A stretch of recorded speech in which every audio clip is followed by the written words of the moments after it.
na yung gelatin. Na ano na, pinapainitan na natin.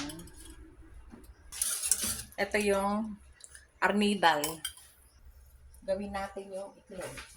Ito na yung pinaghiwalay na pula ng itlog. Tsaka yung ibap.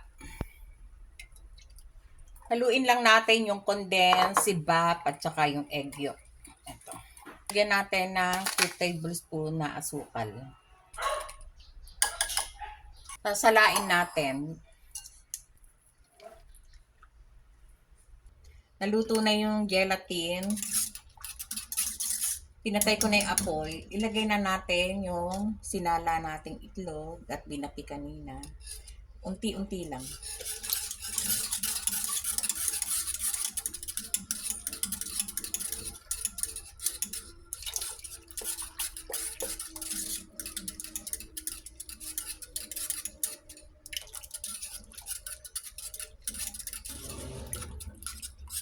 Buksan na natin yung apoy. Pakuluan natin ng bahagya. Lagyan natin ng konting vanilla.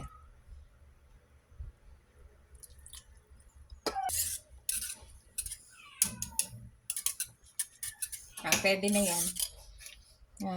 Luto na. Ito na yung nakaramelize na. Nilagay na natin sa mga molder. Sasalinan na natin yung mga ano. Ito.